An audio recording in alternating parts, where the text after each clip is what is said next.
Well, joining me now is the Director of Communications at the UN Relief Agency in Gaza, Tamara Alrifai. Earlier today, its chief, Philippe Lazzarini, wrote a strong appeal to the UN, predicting that his staff would be killed and their entire mandate would collapse unless there was a ceasefire.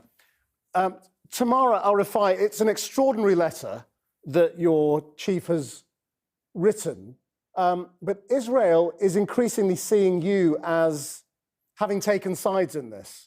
There's an Israeli Knesset member who was just given a speech in the European Parliament calling you accomplices to Palestinian terror.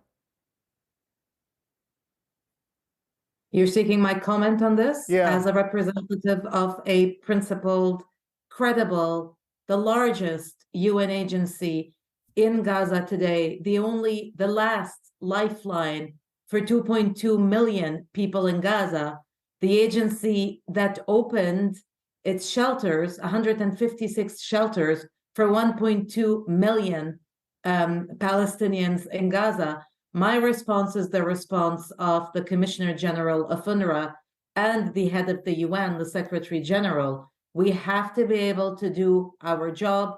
The UN was created to maintain peace and security. The humanitarian and relief arm of the UN was created to be able to respond to wars and natural disasters. What we're seeing today in Gaza is a humanitarian catastrophe of colossal magnitude.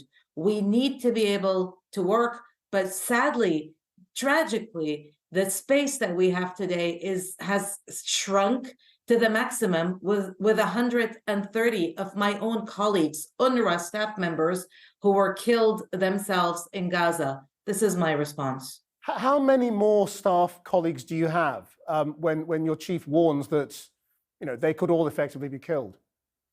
We have 13,000 staff members in Gaza. These are doctors and paramedics and engineers and teachers and social workers and sanitation workers.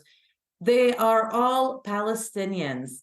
They are part of the civilian population that should be protected. Those who were killed alongside the thousands and thousands of Palestinians who were killed. But those who were not killed, believe it or not, are displaced themselves. But while they're displaced in our own shelters, the UNRWA shelters, many of them continue to do the rounds, to offer assistance, to check on the wounded, to check on the sick people, to distribute food. My colleagues continue to distribute wheat flour in shelters and outside.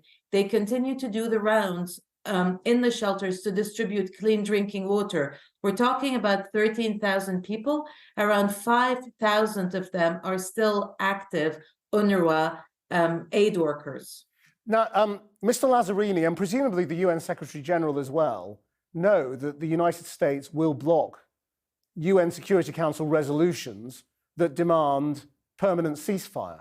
So the UN institution that could actually have some sort of influence over Israel is not able to function because it will be blocked. Where does that leave your operations and your warning? It leaves us on the verge of collapse.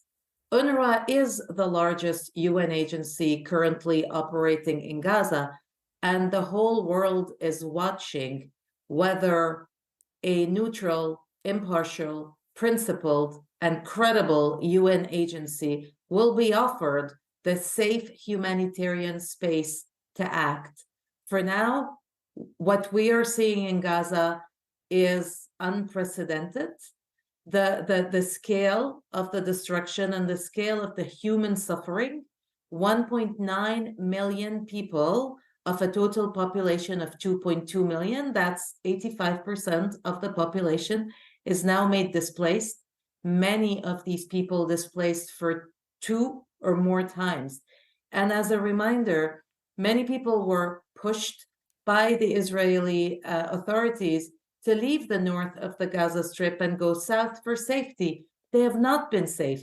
Tamara? The minute, yes? I'm sorry to cut you off, but we must leave it there. Thank you very much indeed for joining us tonight. Thank you.